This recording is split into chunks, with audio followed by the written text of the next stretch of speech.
All right, well, let's get started this afternoon as more people join the Zoom over the next couple of minutes.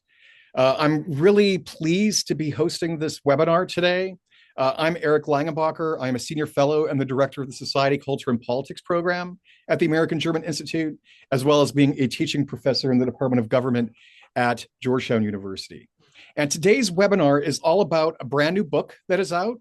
It's entitled The Hobbled State, Fractured Politics in Contemporary Germany. And we have with us the author of this wonderful new book, Dr. Mark I. Vail, who is the Worrell Chair of Politics and International Affairs at Wake Forest University.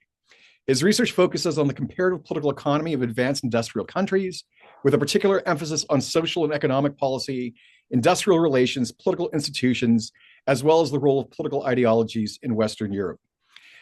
He has published numerous articles as well as 3 books, including Recasting Welfare Capitalism, Liberalism in Illiberal States, and then the newest addition to the roster, The Hobbled State. He's also been a visiting scholar and held various positions around the world, actually, at Stanford University, the Max Planck Institute in Cologne, as well as the Max Planck Sciences Po Center in Paris, and the University of Duisburg-Essen. So, Mark, thank you so much for taking the time to share thoughts on your new book with us today. Before I hand it over to you for your presentation, I want to mention 2 things to everybody who has Zoomed in. The first is that at the end of the presentation, there will be a slide that has a discount code if anybody is interested in picking up this tome. And then the second thing that I will say, as is our procedure here at the American German Institute, when we open it up to questions and answers, I would ask anyone who does have a question to type it into the chat or the Q&A box at the bottom of your Zoom screen. Then I can collect and collate the questions and then put them forward to Mark. But without further ado, Mark, please. Thank you very much, Eric. And thank you all to the audience members who have tuned in this afternoon to hear a little bit about my new book. I'd like to thank Eric in particular and the American German Institute for hosting the talk, and Jack Fornaciero of the AGI who helped to organize it. I'd also like to thank Alison Howson, my fantastic acquisitions editor at Agenda Publishing, for her tireless support and assistance with this project. This book represents an attempt to rethink the intellectual and institutional sources of contemporary German economic and political sclerosis. Let me go ahead and share my screen. Great. It's become a commonplace over the past several years to think of Germany once again as the so-called sick man of Europe, as in the 1990s during the period of high structural unemployment and stagnant growth. This is involved in the current context, sclerotic growth, the decline of key legacy export industries, stagnant real incomes, and declining labor productivity. A brief look at a few snapshots of the German economy reveals this picture pretty clearly. Mean real annual GDP growth from 2019 to 2024 has flatlined compared to an OECD average of 1.7%. Projected GDP growth in 2026 is estimated, these are averages of various estimates, to be about 0.9%, and 1.5% in 2027, which is actually at the generous end of current estimates. The unemployment rate remains relatively stable at 3.5% at the end of 2025, up somewhat from the previous period in 2024. But a closer look at labor market statistics and the labor market in general reveals a darker picture. Reported employment vacancies are only 612,000 in October 2025 versus 734,000 a year previously. More worryingly, perhaps, labor productivity growth on an annual basis has been stagnant since 2021, and the most recent figure has it at a meager 0.2%.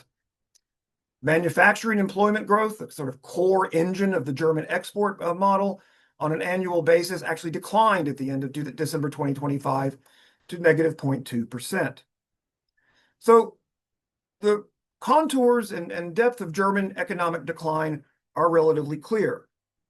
But many of the arguments, contemporaneous arguments, and over the past several years as well, about why this might be the case, tend to be rather reductionist and even tautological.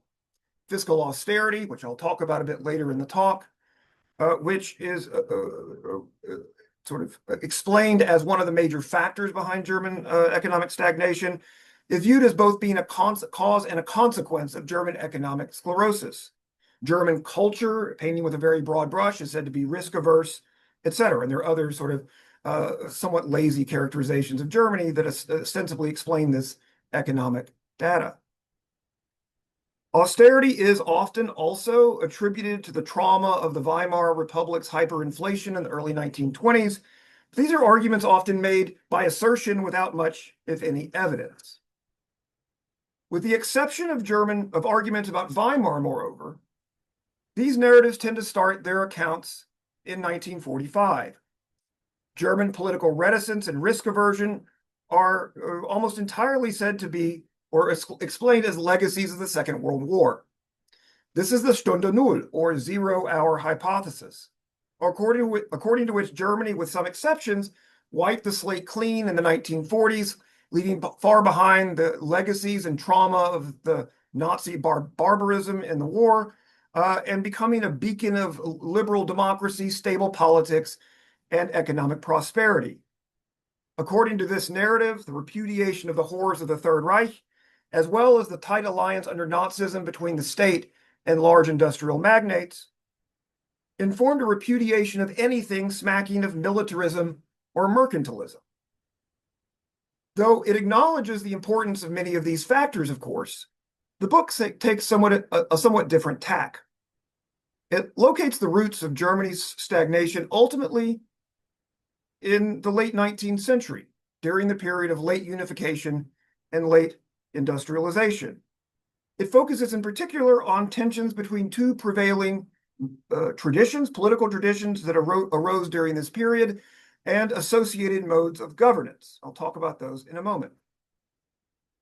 The book is based on 3 years of research and 63 elite interviews with political and economic elites, including officials in trade unions, leaders of business associations, members of government ministries, officials in quasi-public organizations, as well as a number of scholars and journalists in Germany.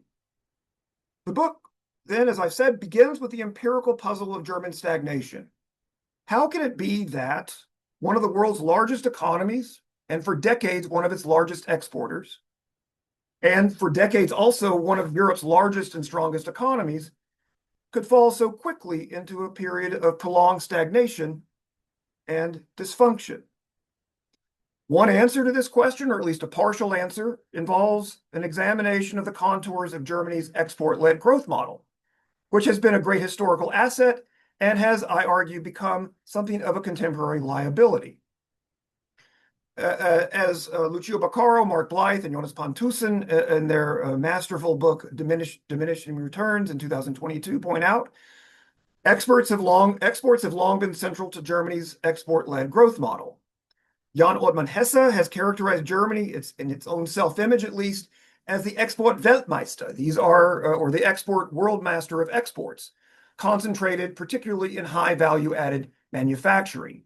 I recall on a visit last summer to the Museum of the History of the Federal Republic in Bonn, seeing a large poster from the late 1940s or early 1950s, I can't recall, that had a massive ship foregrounded heavily in the image with the massive word export written across the bow.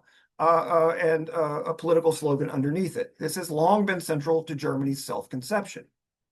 You can see this, of course, in the economic data. Net exports as a share of GDP rose steadily during the 1970s and through the 1990s, reaching a peak at the time of 41% roughly in 2008, and rising still further to about 46% in 2022. Until the mid-2010s, trade surpluses fueled economic growth, low unemployment, low inflation, moderate wage growth, and relatively low levels of economic inequality. This was predicated in part upon a relatively passive state and empowered social partners. to whom the state, as many of you know, had delegated important economic tasks in a so-called neo-corporatist system, borrowing here from the great work in the early 1990s of Kathleen Phelan in her book Union of Parts, as well as other similar arguments. This system was also tied to what Peter Katzenstein famously called a semi-sovereign state, one that was sovereign to a point, but whose delegation of authority, fragmentation according to along federal lines, etc., limited its power and discretion. This fostered a quasi-autonomous model of what I call circular governance, whereby key export sector interest groups, particularly organized labor and capital, were both the drivers and beneficiaries of the main lines of economic policy. The state's role in this system, again, invoking Katzenstein's idea, was highly constrained. The book's central analytical task, then, is to explain how and why this successful model deteriorated, and why prosperity gave way to stagnation and sclerosis in less than a decade. It argues centrally that the ambiguous and conflicted role of the state in society and the economy is a central reason for this. Of course, without a doubt, exogenous shocks have exacerbated this situation. The advent of COVID-19, the COVID-19 pandemic in early 2020, Russia's brutal and bloody attack on Ukraine and the ensuing energy crisis, the shrinking of the Chinese market for German exports, in particular automobiles and chemicals, all of these exacerbated economic conditions in Germany, as I show in the book. But I argue ultimately that these shocks merely revealed and exacerbated political and institutional vulnerabilities and weaknesses that long predated them, but for decades had been obscured by the prosperity generated by the export model's success. My approach privileges the role of elite traditions and conflicts between them. Here I borrow from the great linguistic and political philosopher Michael Oakeshott, whose work in the 1950s and early 1960s conceptualized or portrayed elite traditions as practical knowledge or idioms of activity, work that also echoed and in some ways anticipated the work of Michael Polanyi. In the book, I also focus on what the French historian Marc Bloch called the longue durée, thinking about how the dynamics of long historical eras develop and how they connect to one another over time. As Roger Smith articulated in his famous 1993 American Political Science Review article, multiple, sometimes orthogonal traditions can coexist in a society and become ascendant or obscured as the political, economic, and geopolitical context shifts. I suggest that dominant traditions in a given period, whether the late 19th century or the post-war era, are tied to both underlying class configurations and prevailing modes of governance. In post-war Germany, this largely meant middle-class supremacy and a passive, hands-off mode of governance by the state that empowered organized capital and labor. A powerful agentic state in this conception was viewed as undesirable and even perhaps a threat to the dynamics and contours of the export-led growth model.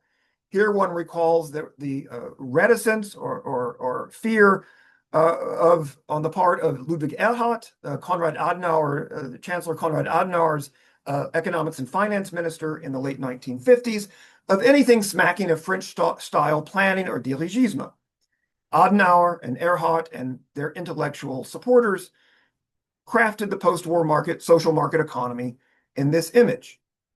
One also recalls here Albert Hirschman's famous argument in a very different context in The Passions and the Interests, about the constraints imposed on state power by society's increasingly commercialized and commercial orientation during the period of early European industrialization.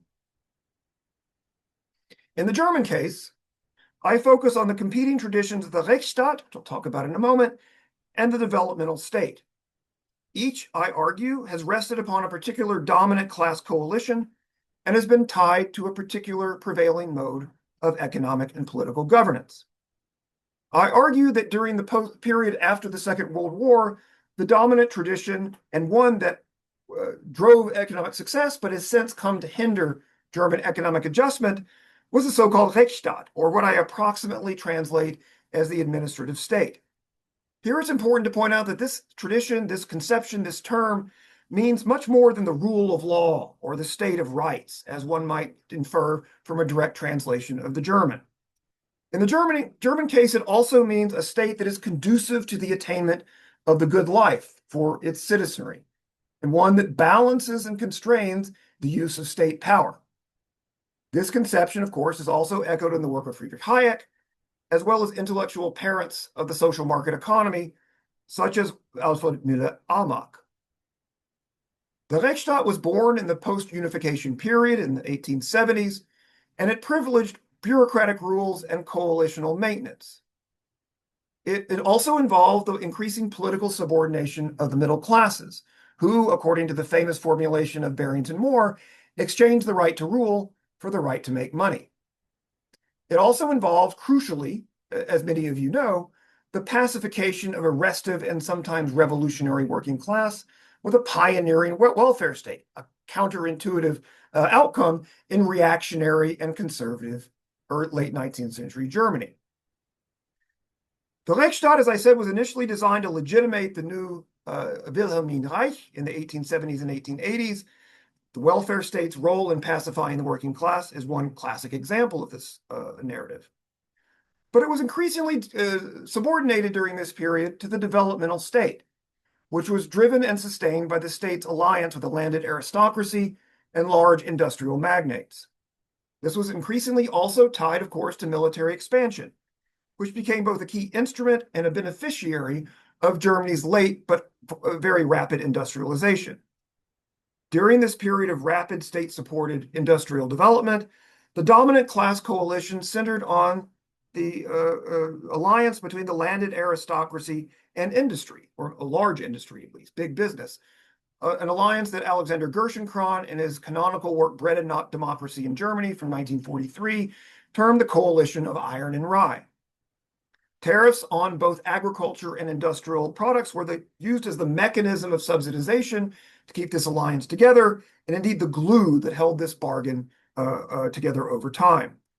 It was, as we know, increasingly tied to militarism and also an anti-middle class posture, which grew over the course of the last couple of decades of the late 19th century, stemming in part from German elites' fear of the democratizing influence of the middle classes.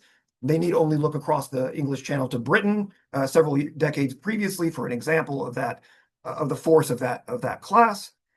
And over time, the middle class came to be viewed as a political threat in much the same way, though with different dynamics, as the working class.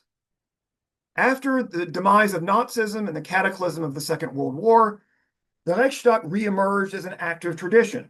It became an instrument of middle-class political ascendancy and a bourgeois state allied with skilled labor and organized capital in critical export sectors.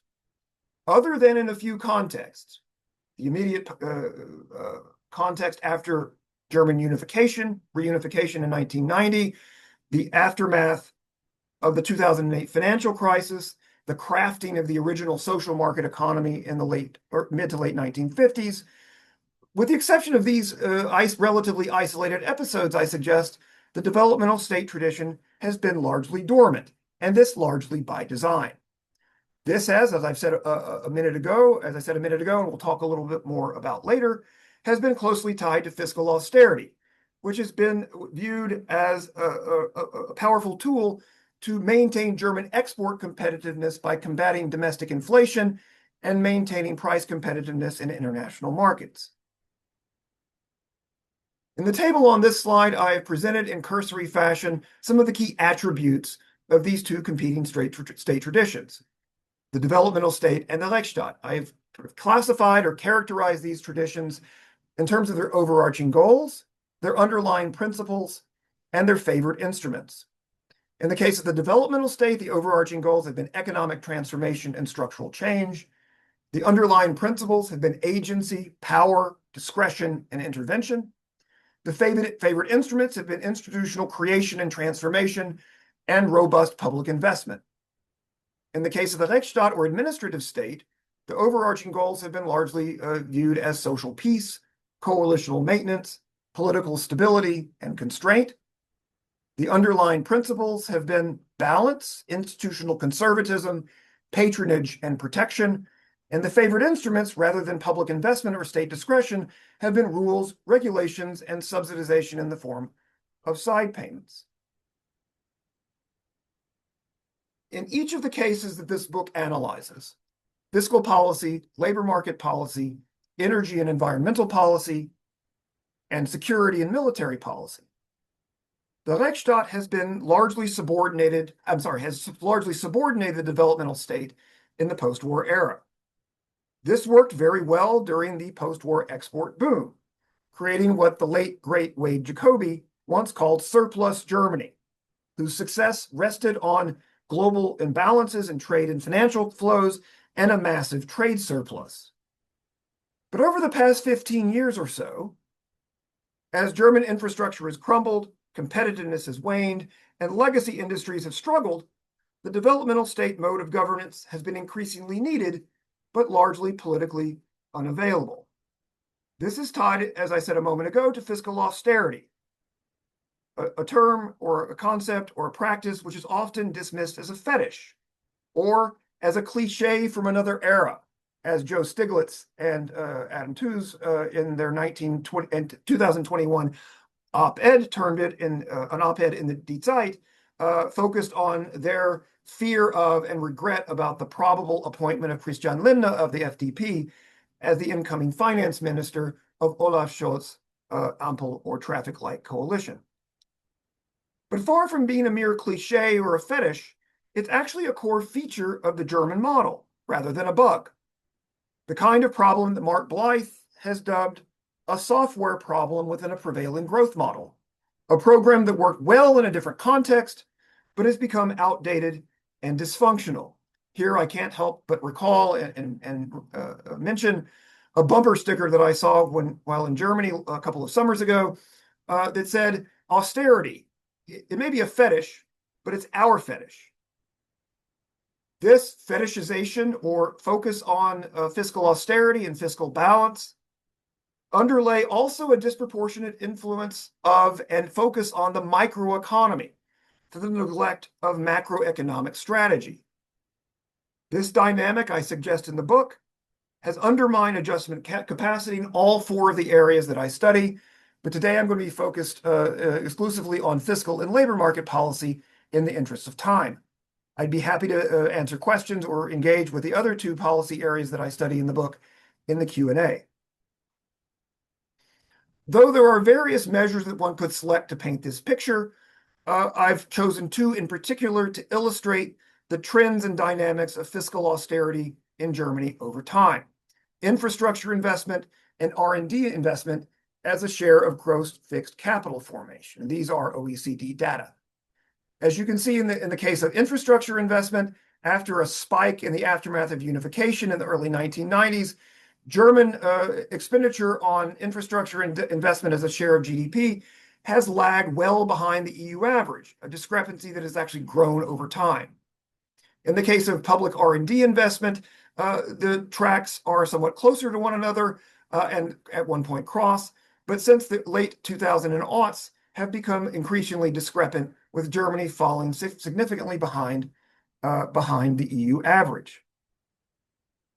Here, it's also important to point out that fiscal austerity and fiscal reticence has also accompanied and helped to inform a preference of or favoring of saving over investment and consumption, basically neglecting the demand side of the economy in favor of the supply side.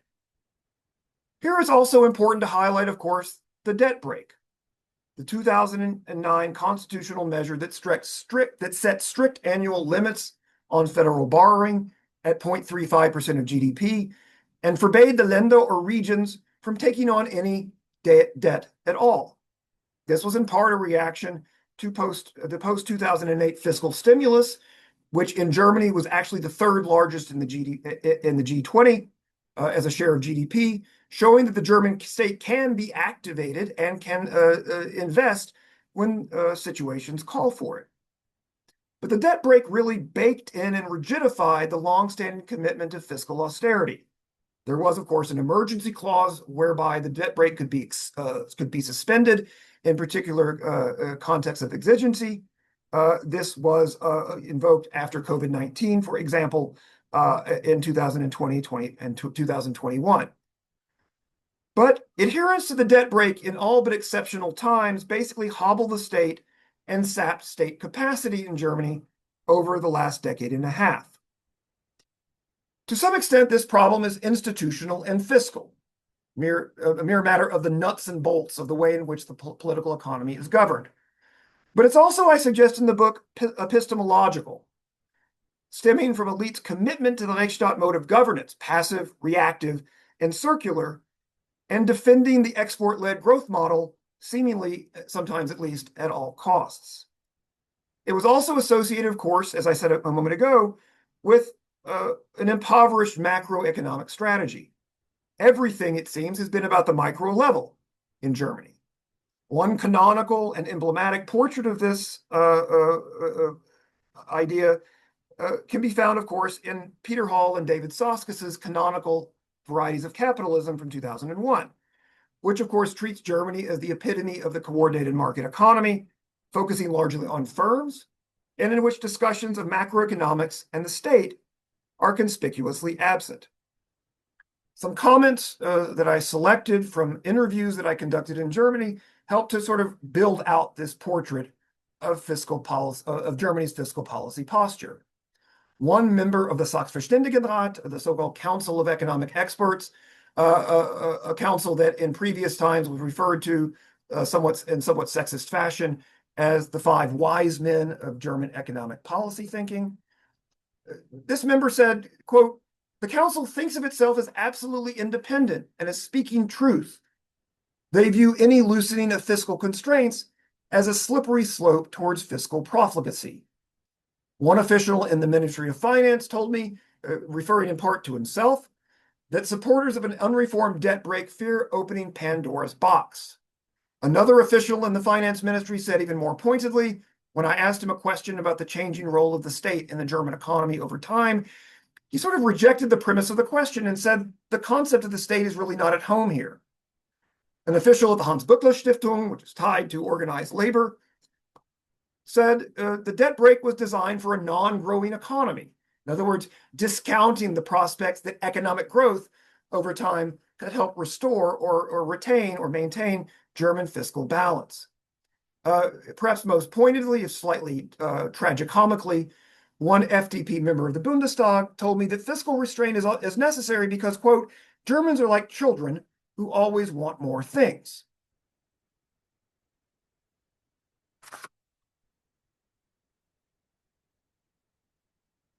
Unlike in the case of fiscal policy, labor market policy has been quite active and generous, it's important to point out. But it's also been focused largely on sheltering and subsidizing strategic export sectors, notably metalworking, automobiles, and chemicals. In a way, it might be said that German elites tend to view export sectors as the economy writ small. While they lived well by this sword during the post-war era, it would seem, are increasingly dying by it. In the case of labor market policy, highlights this contrast between fiscal and labor market policy and strategy. The strategy in the case of labor market policy has focused on the micro rather than the macro economy. It is focused on subsidizing insiders and imposing costs on outsiders. Bruno Pallier and Kathy Thalen's work from the early 2010s points this out rather eloquently. And one emblematic policy in this area has been the so-called Kurzarbeitergeld, or short-term work allowance, which pays workers up to 80% of their wages when they are viewed by their firms, by their employers, as being in danger of layoffs or at risk of being laid off. The state spent quite generously on this program. It was originally created in the aftermath of unification. It was redeployed after 2008, after COVID-19 as well.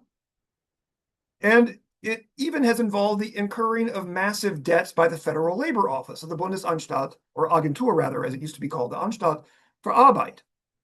This stands in sharp contrast, of course, with the Hartz IV reforms in the early 2010s, under the early 2000s, under the Red-Green coalition led by SPD Chancellor Gerhard Schröder, which cut benefits for the long-term unemployed. It also contrasts sharply with the halting, slow progress towards a statutory minimum wage, which has been a regular point of German economic policies debates under not only Scholz, but Angela Merkel's governments in the 2000s and early to mid 2010s.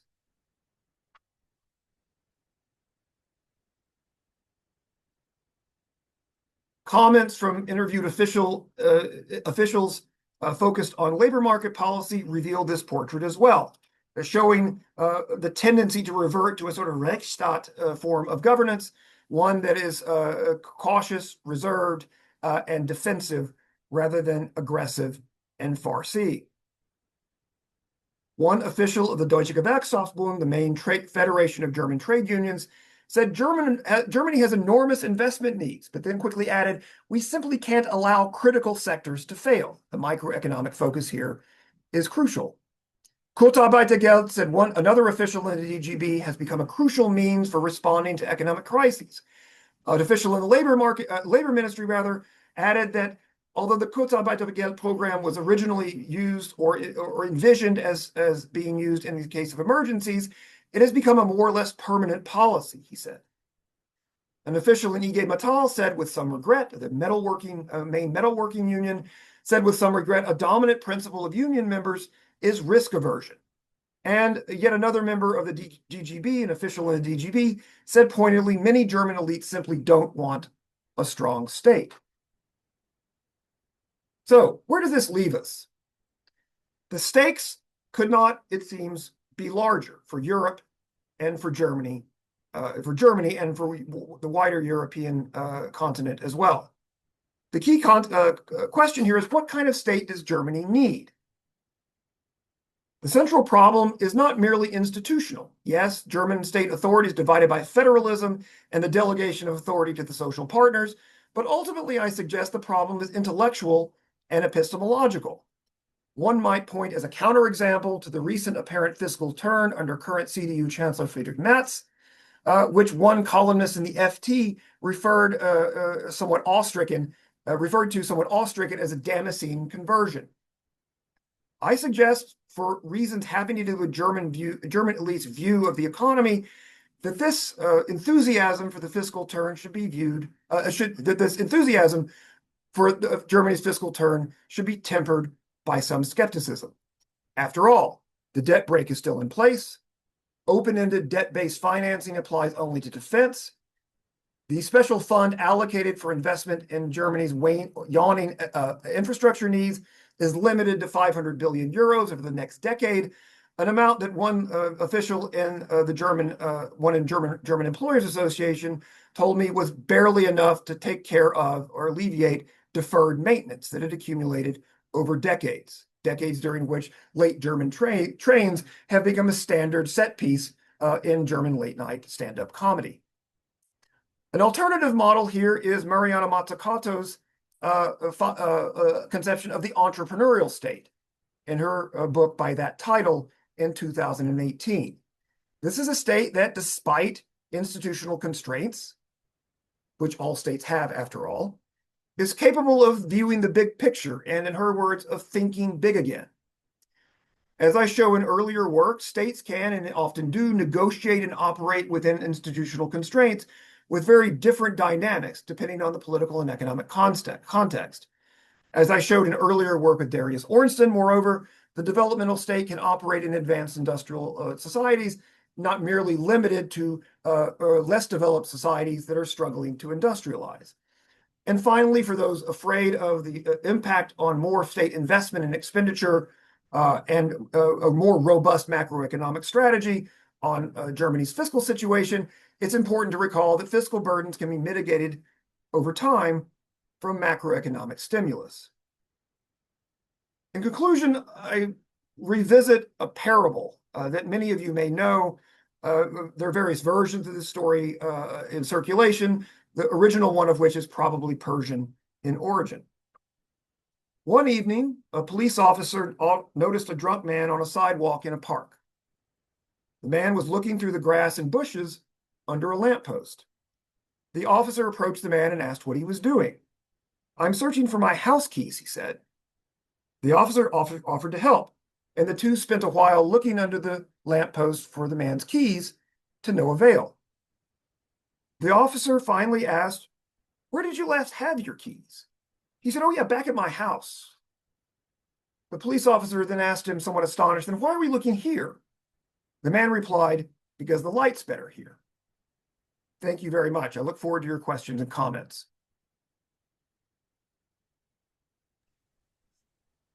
Great. All right. So to give people an opportunity to type their comments and questions in there, maybe I'll start with a couple of questions or observations.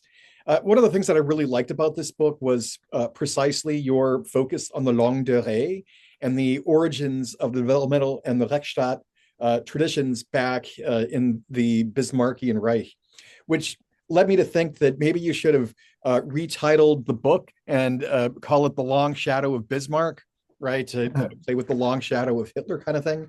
Because one of the fascinating points that you made during that discussion was that the Rechtsstaat was really developed as cover, right? As a way to kind of mask the authoritarian tendencies that the Kaiserreich actually had. And then, of course, there were side payments to labor through the incipient welfare state and everything like that.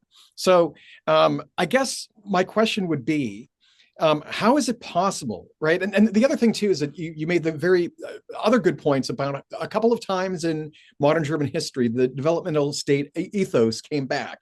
Nazism, obviously, militarization before World War I. And then for a brief moment of time, the kind of foundational period of the social market economy in the late 40s and early 1950s. And since then, it's kind of been dormant, as you put it, although maybe one got glimpses of something like that in response to unification, in response to the Euro crisis and the financial crisis, and then maybe also during COVID. But you also argued very strongly that those were anomalies, and that's why right now with the announcement of more spending, we're right to be kind of skeptical. So I guess my question would be, under what does the scenario look like where this developmental state tradition would be reactivated or even created for the first time in this kind of entrepreneurial state manner? It's hard for me just to see how that would play out. So just maybe some thoughts on that. Yeah, sure. That's a great question, Eric. Thank you very much for that. The Long Shadow of Bismarck would have been a great title for the book. I actually struggled with the title for a year and a half before finally arriving at this. Titles are important, right? And they're always second best to something else. The developmental state is a conception that German elites seem to turn to in moments of crisis, but they do so reluctantly and almost apologetically. Right? There are moments, obviously, post-reunification, post-2008, which, as I showed in an article that I wrote a while ago, that Germany's response to the post-2008 crisis was one of the most generous in the G20. But the generosity that was extended was packaged mostly as tax cuts and subsidization forms of other forms of subsidization to interest groups rather than macroeconomic stimulus. That form and function relationship is really important. Reunification obviously was a counterexample to this trend, and I would suggest that the embrace of fiscal austerity has actually grown over time. In the 1970s and 1980s, this was much less the case. Indeed, in the late 1960s, the Grand Coalition of the CDU and SPD enacted a policy or a set of arrangements called Concertierte Aktion, which was basically Keynesian corporatism, right, for a 3-year period, which then fell apart with the demise of Bretton Woods in the early 1970s. So it's not that the conception isn't there. It's that it's seen as a second best and an alternative to be turned to only in moments of crisis. And as the prominence, the power, and the weight of the export-led growth model has grown, I would suggest so too have German elites' embrace of or commitment to austerity. Ultimately, German elites in the finance ministry, the labor ministry, and elsewhere, if you push the logic to its extreme, view the developmental state and the export-led growth model as inconsistent with one another. And when the two come into conflict, they regularly revert to the latter. to the detriment of the former. What would it take for this to be reactivated? Well, something of an intellectual transformation on the part of not just German elites here and there, and dissenting voices in the labor ministry who have always been calling for something like this kind of public investment, but a broad-based embrace of a different kind of governing strategy across party lines. And so far, I don't see that, right? And you can see even given the current German government's decision to invest in infrastructure, that investment was limited to 500 billion euros. It was packaged as yet another Sondervermögen or special fund rather than being a regular budget item. There's this real fear, right? I think of runaway inflation, not generated by memories of Weimar, which is an argument I don't really buy, but a much more complex commitment to the nuts and bolts of the German economy. But I think German elites undersell the potential power of the German economy and really undermine its adjustment capacity by failing to consider paradigmatic alternatives. All right, and so I have another question. So I don't want to put words in your mouth, but it seems to me that you very strongly support more governmental spending to enact many of these kind of transformations. And so the 500 billion is perhaps a step in the right direction, but you'd like to see that kind of more regularized and stuff like that.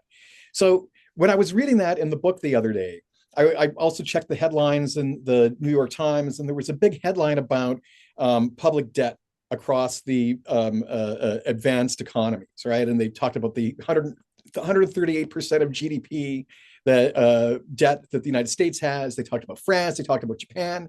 Germany was not on that list. And the whole point of the article is that sirens should be going off. This is not sustainable. There's going to be massive and bad consequences, across the entire kind of global system unless this is kind of addressed. So I could imagine a lot of these German elites, right, that are still kind of invested in austerity, as you put it, read something like that and say, see, we're on the right path. See some of the misgivings that people had about the 500, all the different Sondervermögen that we have right now, right?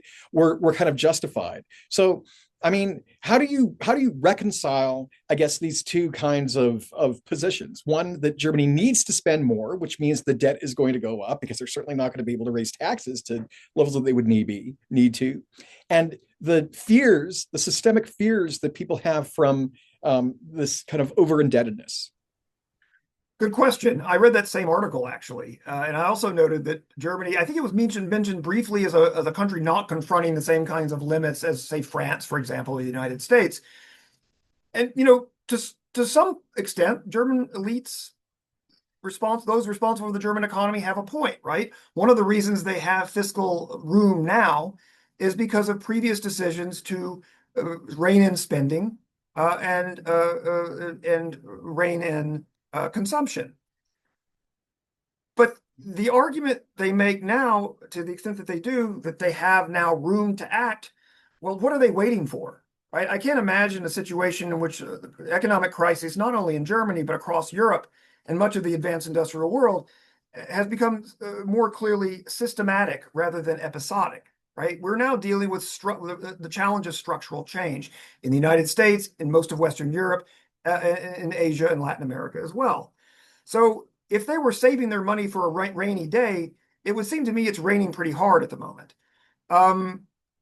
Yes, to be sure, excessive debt to a point and in certain contexts becomes a problem. Ultimately, that's a decision the bond market has to make. But Germany has long undershot that mark, not only for several years, but for decades now. And if they're waiting for some better future moment to break open the checkbook, it's hard for me to imagine what it would look like. So I'm not dismissing the problem or fear of or danger of excessive debt accumulation over time, but I'm saying that Germany is a long way from having to worry about that problem right now, particularly relative to its European counterparts. All right. Well, we have some heavy hitters here in the Q&A. So I'm going to go right to a person who is quoted very extensively in your book, and that's Peter Katzenstein up at Cornell. And his comment and questions are, I wonder what your views are of two developmental states and their economic efficiency and effectiveness. If they are falling short, as some argue, for example, in Japan and France, Why would rebuilding the developmental strong state tradition in Germany be the answer? That's a good question. I think one answer to that is that each country's situation is different. Obviously, France and Japan have very different intellectual and institutional traditions relative to Germany. I don't think it's a bimodal choice. I don't think one has to have a highly activated, consistently over investing and borrowing developmental state in contrast to a passive under investing state. I think there's some middle ground to be struck there. And I think Germany has not tried to do that in any meaningful way. There have been episodic exceptions, as I point out. But, it's a recipe that hasn't been tried, to be fair, but it's also one that I think it's hard to imagine more conducive or suggestive circumstances to deploy than those we have at the moment. So your point, Peter's well taken, but I also think that it's hard to imagine a better alternative given Germany's current needs economically and institutionally, as well as, of course, Germany's infrastructure, which depresses productivity and undermines competitiveness.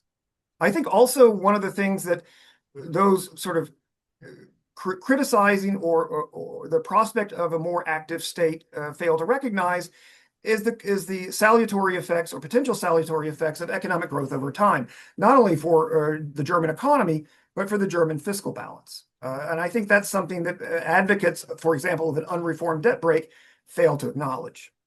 All right, I can't resist with putting in a follow-up question really quickly, just to play the devil's advocate a little bit and pretend that I, fully want to defend the kind of like export-led growth model, right? I mean, at times you do, criticize some of the more simplistic explanations, right? Or you criticize like the Stunde Null, which I think is pretty common across the academy these days, right? But like, you also kind of like take it for granted that the demise of the export-led growth model is a fact, right? That the legacy industries in chemicals, in automobiles, that's a 19th century kind of economy, right? But what if the German elite would respond and say, okay, it's been a tough 15 years, or it's been a tough, I guess, since 2019, 6 years kind of thing. But things will turn around if we just, wait it out. And we'll look for new markets to replace the United States or China. And, there are the trade deals with Mercosur countries in South America. I know the EU is working on more trade with India and everything like that. So how would you respond to those that say there's nothing broken here fundamentally? I mean, yeah, we neglected the railroads and we're working on that, but we're just going to like wait out this tumultuous time and find new markets for our products 3, 5, 10 years from now. That's a reasonable point of view. But it seems to me German elites have been waiting this out a very long time. And not waiting for some great opportunity to change tack, but rather waiting by default. I don't at all for a moment suggest, or I certainly don't mean to suggest, the German export model is defunct. But I do suggest that it's not nearly as inconsistent with robust investment and state activism as many German elites seem to believe. That I think the German economy as a whole and the critical export sectors that are now struggling, chemicals, automobiles, metalworking, among others, could really benefit not only from investment in public infrastructure, but from the kind of economic growth and macroeconomic stimulus and a shift in focus from the supply side to the demand side, in sort of classic Keynesian fashion, could achieve. And so I don't think this is an inexorable trade-off between the developmental state and the export-led growth model. I think there are ways to synthesize those two imperatives, but I don't think German elites, to date at least, have really tried to figure out a way to do that. They seem to see it as an either-or proposition, and I kind of see it as a both-and proposition. Great. All right, getting back to some of our questions. Here's one: with an argument based in state and market models from the late 19th century, how does this incompatibility of models argument impact Western Germany differently than Eastern Germany? Does the argument apply to Germany recognize the differences between East and West in terms of economic and political stagnation? That's a great question. As I say in the book, I would love to have written a different book about East Germany. I think a really compelling book about German unification and the legacies of these conflictual traditions on the East could be written. It's not the book I wrote, but I think it would be a really interesting book, and I'd love to read it.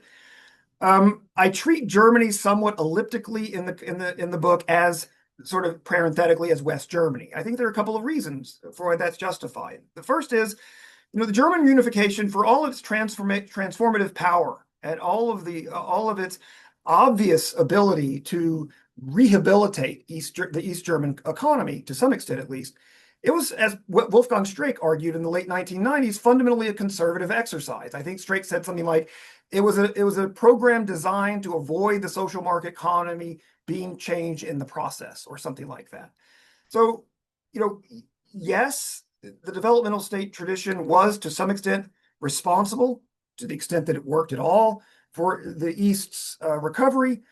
But I think, in a way, the failure of the East to keep up with the West, the continuing economic discrepancies in terms of employment, public productivity, labor market productivity, and income levels, is really a cautionary tale for German elites now. It's like, this is what happens when the developmental state doesn't do its job. And we don't need to look beyond our borders for an example. So you would think, given that, and given the occurring continuing struggles that we see in Eastern Germany, that this would be sort of viewed as a reason to change course. But to some extent, that question always gets folded back into questions about preserving the export-led growth model. And I think, again, I don't say or suggest for a moment that the export-led growth model is dead. But in order to be sustained over the long run, the German state needs to start behaving and investing differently. Just to kind of follow up on the East German point for a second, one of the other points that you mentioned repeatedly in the book is how the post-war model was great for insiders, but not for outsiders. And so one could argue on a kind of like a macro level that East Germans after 1990 were quintessential outsiders, and the system, didn't advantage them, to put it that way. All right, here's a question from Phyllis. That the strong view of fiscal discipline is definitely the kind of case, but are there other explanations for why, I guess, German elites have that today? Specifically, the attempt at fiscal stimulus in the 1970s was seen to lead to stagflation, and then the large increase in deficits in violation of EU Stability and Growth Pact requirements in the 1990s was seen as harming German influence in Europe. And then, in addition to that, how is this different from the approach of other budget hawk countries? There's a lot of that question. They're all good questions. Let me try to answer them in order. Stagflation was a problem in the 1970s in Germany, of course, but it was less of a problem, arguably, than in many other OECD countries. In the United States, obviously, Britain certainly had probably one of its worst decades ever in the 1970s, at least in modern times. So I wouldn't really think about stagflation in the 1970s as a cautionary tale for Germany. Germany handled it pretty well. Corporatism worked, right? There were, wage moderation was achieved. Inflation was kept at bay. The Bundesbank's anti-inflationary hawkish stance was salutary, even driving Germany deliberately into a recession in the early to mid 1970s, when the prevailing view was that wage settlements in the middle working sector were too generous. But I think to couple that with a reference to or invocation of the Stability and Growth Pact is problematic for a couple of reasons. First, the Stability and Growth Pact, I think many people would agree, I certainly have this view, is a relic of a bygone era, again, paraphrasing Toes and Stiglitz.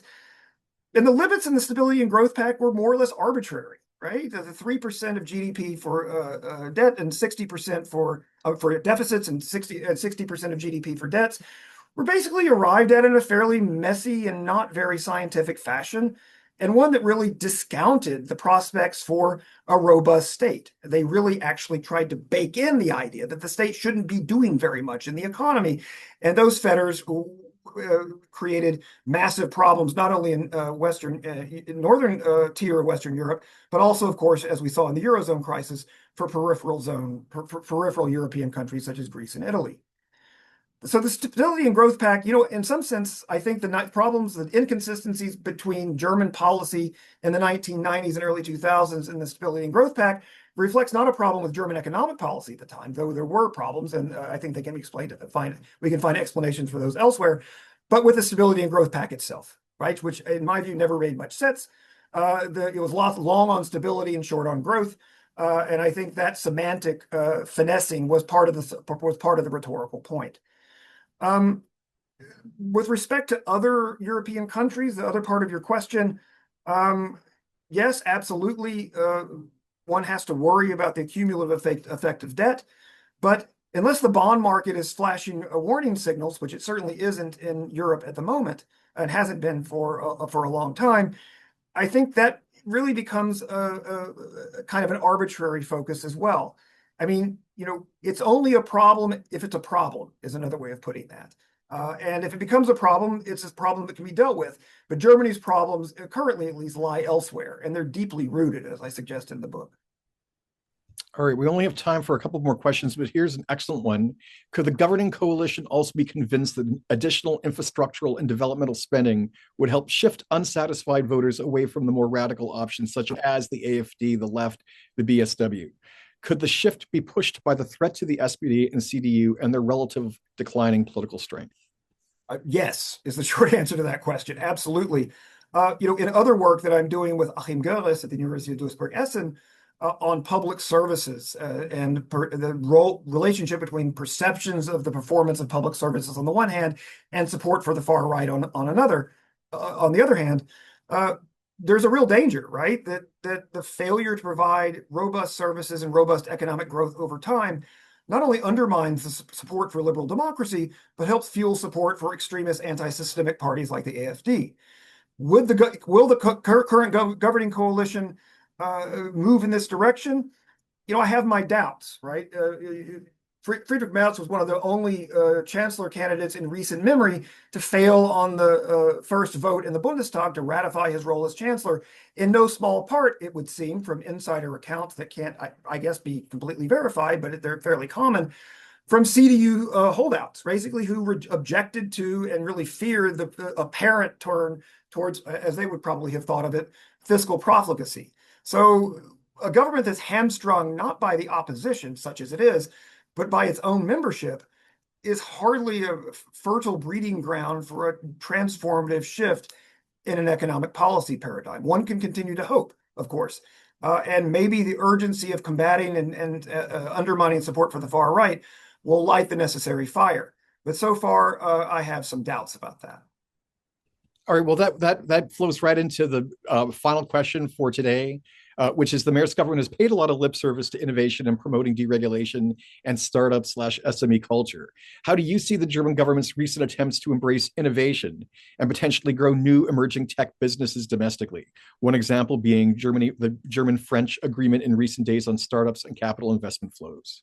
Yeah, I think that's an encouraging sign. So too is Germany's investment in clean hydrogen, particularly in the steel industry, right? These are the kinds of things the developmental state should be doing. And it shows a receptiveness among some share of German governing elites that this is actually necessary. The markets are not going to solve this problem on their own.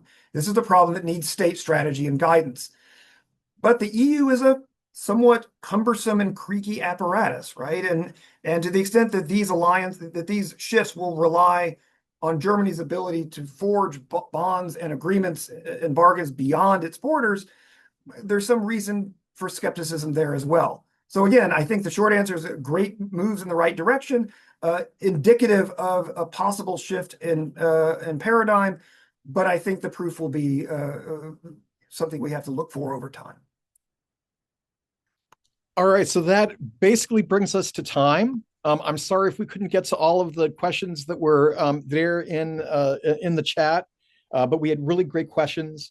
Mark, thank you so much for taking the time to share your book with us. If you have another book in you, or if you have derived papers, we have a variety of great titles that have come out of this conversation. Waiting by Default, for instance.